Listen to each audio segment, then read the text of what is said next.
नमस्कार दोस्तों। बिहार में एक तरह से तस्वीर साफ हो चुकी है कि बीजेपी नीतीश कुमार को कुर्सी नहीं देना चाहती है।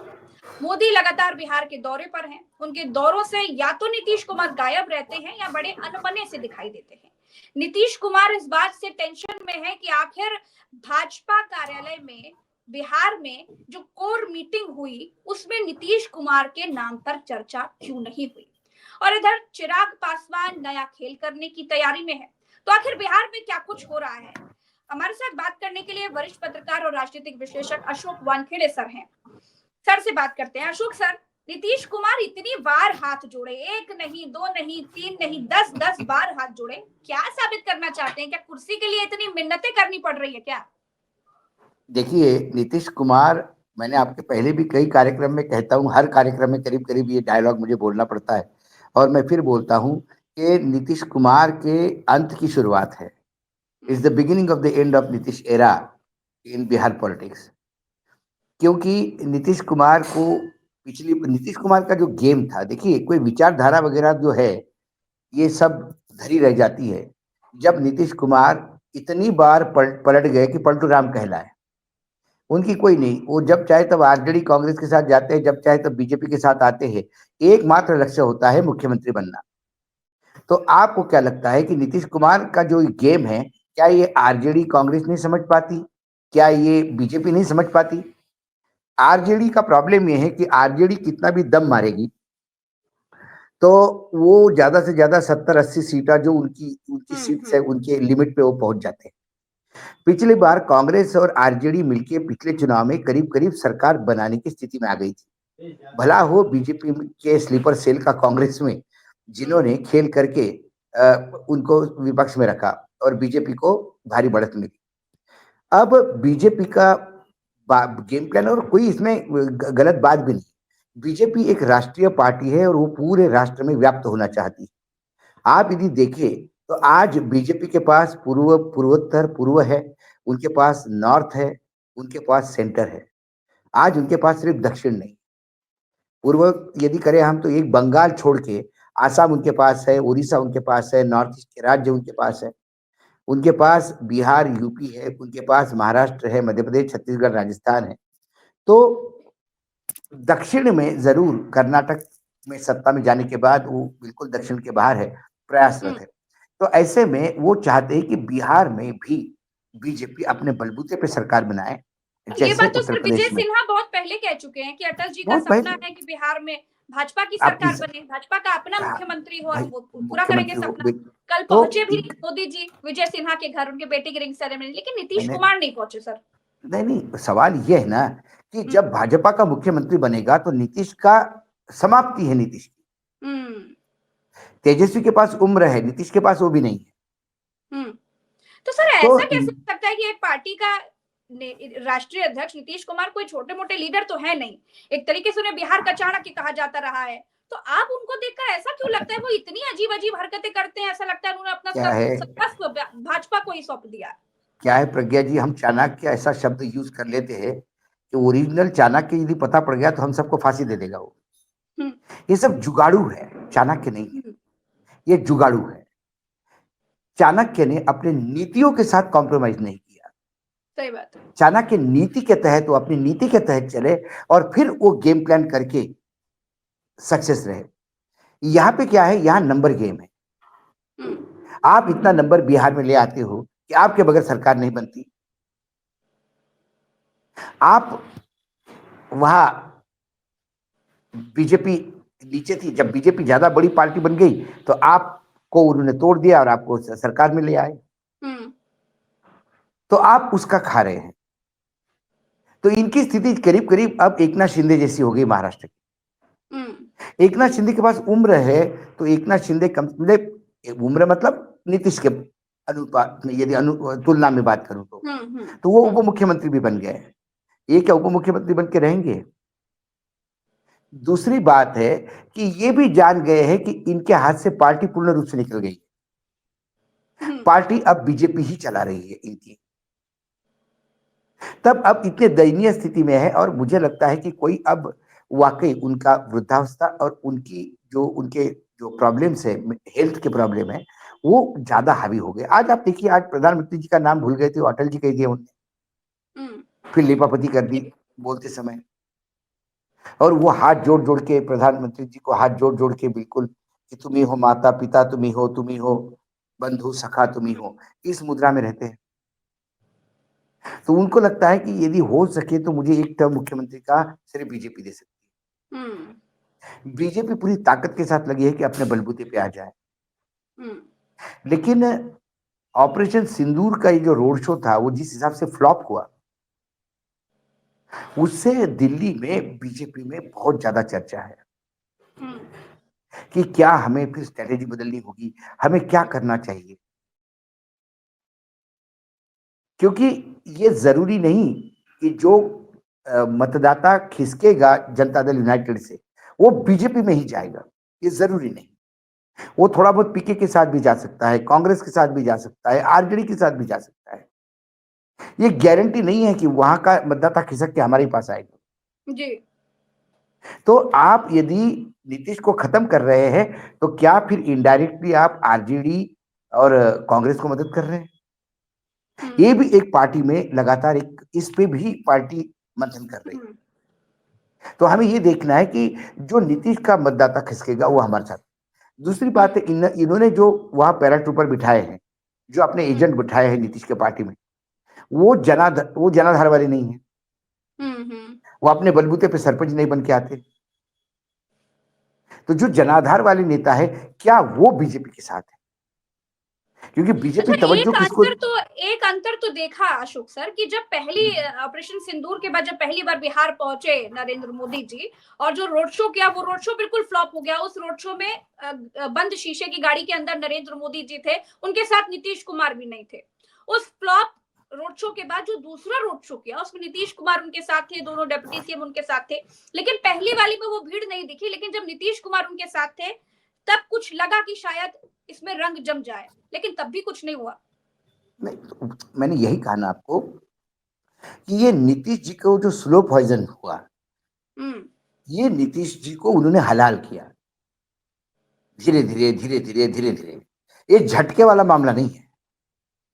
एक झटके में नीतीश को साइड पर कर दिया, एक झटके में उद्धव ठाकरे की पार्टी तोड़ दी, एक झटके में शरद पवार की पार्टी तोड़ दी, ये नहीं हुआ।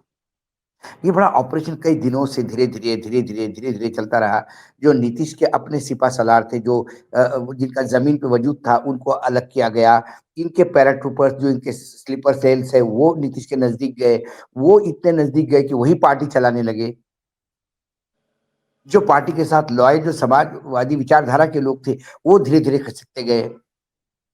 फिर नीतीश को लगातार, नीतीश की वो चीजें लगातार बाहर आती रही कि नीतीश विम्जिकल हो गए, नीतीश कुछ भी बोल देते हैं, कुछ भी कर देते हैं, किसी को भी पकड़ लेते हैं। और ये चीजों का कोलाज बार बार मार्केट में आता रहा। ये एक स्ट्रेटेजी के तहत हो रहा है।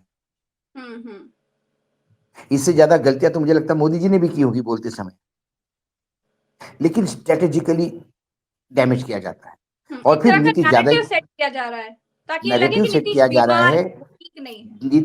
नीतीश का रिटायरमेंट का समय आ गया है, ये नैरेटिव बदला जा रहा है। नीतीश का मेंटल, मुझे स्वास्थ्य ठीक नहीं है, ये बोला जा रहा है। अब नीतीश पूर्ण रूप से बीजेपी के सामने है। देखिए आप, वो जिस हिसाब से हाथ जोड़ जोड़ के बात कर रहे थे, वो वीडियो कितना वायरल हुआ पूरे, दस यदि दस आप दस से ज्यादा देखें। बार। मैंने क्या कहा, जहां जहां देखो वही फुटेज दिखता है, बाकी कोई फुटेज नहीं होता दिखता है। तो एक मैसेज ये जा रहा है कि अब नीतीश वो नीतीश नहीं रहे जिनका अपना वजूद था। अब नीतीश वो नीतीश है जो बीजेपी के वजूद पे चल रहे। क्या तो क्या कहा जा सकता है कि नीतीश जितना कमजोर होंगे विपक्ष उतना मजबूत होगा, या फिर बीजेपी उतना मैं, मजबूत होगी? यही दो चीजें हैं जो नतीजत बयान करेंगे। बिल्कुल। देखिए, ये कुछ चीजें हमको नतीजों पे भी छोड़नी चाहिए। हम विश्लेषण कर सकते हैं, हम भविष्यवेत्ता नहीं है। नीतीश का जो टूटेगा लोग नीतीश से, वो यदि इस वजह से टूटे कि नीतीश को बर्बाद करने में बीजेपी का हाथ है, नीतीश के साथ बीजेपी सौतेला व्यवहार कर रही है, तो वो लोग जो नीतीश के टूटेंगे वो कतई बीजेपी के पास नहीं जाएंगे। तो इसीलिए बार बार ये प्रोजेक्शन दिया जा रहा है कि अगला चुनाव नीतीश के नेतृत्व में होगा, लेकिन चुनाव के बाद नीतीश ही नेतृत्व संभालेंगे, इस पे सब मौन है। हम्म। तो ये बड़ी ये टेक्निकल बात है। ये महाराष्ट्र में भी यही हुआ। मैं तुलना इसलिए बताऊं, बिल्कुल वही होता हुआ दिखाई देता है। सर, दिलीप जायसवाल ने जब ये बात खुद बोली है, ये बात कही है कि मीटिंग हुई, उस मीटिंग में नीतीश कुमार के नाम पर कोई चर्चा नहीं हुई, जबकि नीतीश कुमार तो यही सुनना चाहते हैं कि एक बार तो उनके नाम की भाई, चर्चा हो जाए, उनके नाम पर मंथन हो। अरे अभी तो मैंने क्या कहा, नीतीश के नाम पे चर्चा नहीं हुई, ये बात भी बाहर बताने की क्या जरूरत थी? वही तो सर। ये नरेशन सेट करने के लिए होता है। अभी देखिए, मुख्यमंत्री Eknath Shinde, deputy chief minister Devendra Fadnavis और deputy chief minister Ajit Pawar तीनों बैठे। चुनाव का माहौल था। उनको पूछा गया कि अगला मुख्यमंत्री कौन होगा। तो देवेंद्र फडणवीस ने माइक लिया और कहा कि अगला मुख्यमंत्री क्यों, हमारे पास मुख्यमंत्री तो है, इन्हीं के तो नेतृत्व में चुनाव लड़ा जा रहा है। हाँ। लेकिन क्या हुआ चुनाव के बाद कि भाजपा के सबसे ज्यादा है सर, हमारे तो मुख्यमंत्री बनेंगे। आपको साथ आना हो तो आ जाइए, नहीं आना हो तो मत आइए। मरता क्या न करता, बेचारा उप मुख्यमंत्री बन के बैठ गया। आज भी पटरी पे नहीं बैठी है बात। आज जो एलएनटी का जो कॉन्ट्रैक्ट था, थोड़ा मैं आगे बता रहा हूं। जी। जो एलएनटी को एक कॉन्ट्रैक्ट जाना था, वो कॉन्ट्रैक्ट मेगा इंजीनियरिंग को गया और उसने एलएनटी से 3,000 करोड़ रुपए ज्यादा का टेंडर भरा। इसके बावजूद 3,000 करोड़ रुपए ज्यादा होने के बावजूद उसको टेंडर मिला और एलएनटी जैसी कंपनी को टेक्निकल ग्राउंड में आउट कर दिया। कारण नहीं बताया, बस इतना बोल दिया कि टेक्निकली आप आउट हो। एलएनटी सुप्रीम कोर्ट गया और सुप्रीम कोर्ट ने कहा या तो टेंडर रद्द करो या फिर हम निर्णय लें। तो आज टेंडर रद्द हुआ। ये टेंडर देने में सबसे अहम भूमिका किसकी थी? एकनाथ शिंदे की। और आज बीजेपी वाले वहां जश्न मना रहे हैं।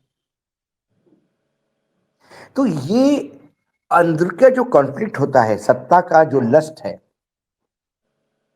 कल हो सकता है कि नीतीश कुमार को मुख्यमंत्री नहीं बने, बीजेपी का कोई मुख्यमंत्री बनेगा और ऐसा नाम बनेगा जब हम एक दूसरे को पूछेंगे ये कौन भाई, कहां से आया नेता है, इसका तो कभी सुना नहीं होगा। बीजेपी ऐसे ही मास्टर स्ट्रोक खेलता है हमेशा, गोदी मीडिया के अनुसार। और उसमें हो सकता है नीतीश कुमार उप मुख्यमंत्री भी बन जाए और ये लगातार कॉन्फ्लिक्ट चलती जाए, क्योंकि एकनाथ शिंदे नीतीश आज कुमार भी वो कुर्सी दर्द छोड़ेंगे भूले पर नहीं। उप मुख्यमंत्री बनना पसंद करेंगे नीतीश जी? नीतीश जी जिस हिसाब से चरण छू रहे हैं बार बार झुक झुक के मोदी जी का, और इस स्लीपर सेल समझा देंगे कि सर एक मैसेज जाएगा आप उप मुख्यमंत्री बन गए, तो मैसेज ये जाएगा कि आप बिहार की सेवा करना चाहते, तो बन भी जाएंगे। अब सत्ता चाहिए प्रज्ञा जी, इज्जत नहीं। आज की तारीख में नीतीश कुमार को कहां देख रहे हैं आप अशोक सर? मैंने कहा ना, नीतीश कुमार समाप्ति की ओर जा रहे हैं। वनप्रस्थ आश्रम की शुरुआत है नीतीश की। अब उनका रिटायरमेंट करीब करीब तय है और वो जबरिया रिटायर करवाए जाएंगे। और अभी भी वो जबरदस्ती चल रही है, जैसा कि आपने कहा कि उनके नामों की चर्चा भी नहीं होती कभी। बिल्कुल। बस वो एक सेरिमोनियल पोस्ट है कि अभी चुनाव होने हैं, तब तक नीतीश मुख्यमंत्री रहेंगे, चलो। लेकिन अब नई सुबह की तैयारी बीजेपी कर रही है। अच्छा, एक चीज ये भी है कि बिहार में ये देखने को मिल रहा है अशोक सर कि एनडीए कांग्रेस से और तेजस्वी से तो बाद में लड़ेगी, लेकिन जो आपसी एक अंदरूनी लड़ाई चल रही है वो भी खुलकर सामने आ रही है। जैसे चिराग पासवान केंद्रीय मंत्री हैं, लेकिन फिर भी कह रहे हैं कि उनको बिहार आना है और बिहार आकर के बड़ी जिम्मेदारी निभानी है, और अब तो कह रहे हैं कि विधायकी भी लड़ेंगे। दूसरा उपेंद्र कुशवाहा, तीसरा 40 सीटें मांग रहे हैं मांझी सर। क्या चल रहा है? ये सिर्फ पोजीशन लेने की बात है। इसके पहले क्या हुआ, चिराग पासवान जी ने जो लेटरल एंट्री थी, जो ज्वाइंट सेक्रेटरीज बनाए गए थे, उसमें रिजर्वेशन वालों के साथ अन्याय होगा करके चिराग पासवान ने स्टेटमेंट दे दिया उसके खिलाफ। तीसरे दिन बुके लेके पहुंच गए गृह मंत्री के यहां गिड़गिड़ाते हुए। ईडी है, सीबीआई है, फिर आपके सांसद कितने आपके पास है? फिर आपके चाचा पे सर पे हाथ रख दिया तो क्या करोगे आप? हम्म। तो ये पोजिशनिंग है, एक हद तक हम करते हैं, देखते हैं, फिर बाद में कहेंगे कि राष्ट्रीय एकता और बिहार के विकास के लिए, बिहार के विकास के लिए, बिहार के अंतिम व्यक्ति का जीवन में उत्थान लाने के लिए हम मोदी जी के नेतृत्व में काम करने को तैयार है। इनका उत्थान होना होता है, स्वार्थ की राजनीति है, और चुनाव के टाइम पे हमेशा अंतिम व्यक्ति, किसान, मजदूर, बेरोजगार, ये बेचा जाता है। तो ये पोजिशनिंग है, सिर्फ एक आवाज पे एक लाइन में खड़े होंगे। हाँ, सब अपने अपने सिंबल पे लड़ेंगे, और यदि उन्होंने देखा कि बिल्कुल ही बुरी स्थिति है तो तुरंत तेजस्वी को बुके दे के आने में भी तकलीफ नहीं होगी इनको, कि आपकी सरकार में कुछ जगह हो आज सकती है अगर क्या? चुनाव देखिए हो जाए अशोक सर, तो कौन ज्यादा मजबूत दिख रहा है आपको? आज देखिए, कल की कम से कम ऑपरेशन सिंदूर वाली रैली देख के तो बाद मुझे लगता है कि अभी इंडिया गठबंधन कम से कम अभी ठीक ठाक है। अभी इंडिया गठबंधन मुझे आगे दिखता है, बट लेकिन आरजेडी तो अपना नंबर टैली कर लेगी। कांग्रेस में जो बीजेपी के स्लीपर सेल बैठे हैं, क्या वो कांग्रेस को वहां जीतने देंगे? सवाल भी। राहुल गांधी के अकेले के मेहनत से कुछ नहीं होगा। राहुल गांधी के मेहनत को पूरा पलीता लगाने के लिए दिल्ली में ही लोग बैठे हैं, उनके ही साथ बैठ के लोग पार्टी को नुकसान पहुंचाते हैं। ये डर आरजेडी को भी है, क्योंकि 2019 में हाथ में आई हुई बाजी, जीता जीता चुनाव हरवा दिया कांग्रेस ने। जब आखिरी मोमेंट पे बी फॉर्म देने के बाद 8 टिकट बदले, और उस 8 टिकट बदलने से कम 20 सीटों का नुकसान हुआ जी। वो टिकट किसके कहने पे बदले, वो 2019 से लेके 2025 तक ये गोपनीय चीज है, अभी किसी को नहीं पता पड़ा किसके कहने पे टिकट बदले। Nobody knows. वो कहते उसने फोन किया था, वो कहते मैंने नहीं किया था, तो बोलते तुम्हारे ऑफिस से आया था, बोलते किसका, मैं आवाज नहीं पहचानता। बस यही चल रहा है। वो किसके लिए किया था? वो एनडीए गठबंधन को प्रॉफिट हो, वो सत्ता में आया इसलिए किया गया था 11th आवर पे। और उसके बाद तेजस्वी ने आके बहुत बुरी तरह से सुनाया है कांग्रेस वालों को। बिल्कुल। तो अभी तो ग्राउंड रियलिटी ये है कि इंडिया गठबंधन एज पे है। अब ये देखना है कि इसका एडवांटेज, मैं हमेशा कहता हूं, ये जो थोड़ा एज होना, ये होना, ये बेरर चेक है। इसको कैश करना चाहिए, तब जाके आप सत्ता में आते हैं। चेक का एक्सपायरी डेट होने के बाद वो रद्दी भी नहीं होता, बहुत ही कम, वजन भी नहीं रहता उसका, फेंकना पड़ता उसको कूड़े में। ये अखिलेश जी के साथ हुआ पिछली बार, भारी भीड़ होते होते हुए भी अखिलेश जी नहीं कन्वर्ट कर पाए भीड़, क्योंकि ग्राउंड पे आपको टक्कर हर जगह लेनी होगी, उसमें बूथ लेवल पे भी टक्कर लेनी होगी। लेकिन बीजेपी जो जोर लगा रही है, वो बहुत कुछ कह रहा है, क्योंकि पहली बार ऐसा है जब किसी राज्य में चुनाव हो और मोदी जी वहां पर रुके, पटना में रुके रहे। वो भाई, मैंने क्या कहा, अब नॉर्थ में एक ही राज्य है ना, पटना, जहां उनके अपने बलबूते पे सरकार नहीं। बाकी सब जगह अपने बलबूते पे सरकार है। उड़ीसा में भी अपने बलबूते पे। बंगाल में तो ललकारी रहे, बंगाल में परसों के दिन गए थे ऑपरेशन सिंदूर बताने, और ऑपरेशन बंगाल करूंगा करके घोषणा कराए जी। तो ये 2 राज्यों में छटपटाहट है। एक बार बिहार कब्जे में आ गया पूर्ण रूप से अपने बलबूते पे, तो फिर उसके बाद दक्षिण भारत का अभियान शुरू होगा। बंगाल और दक्षिण,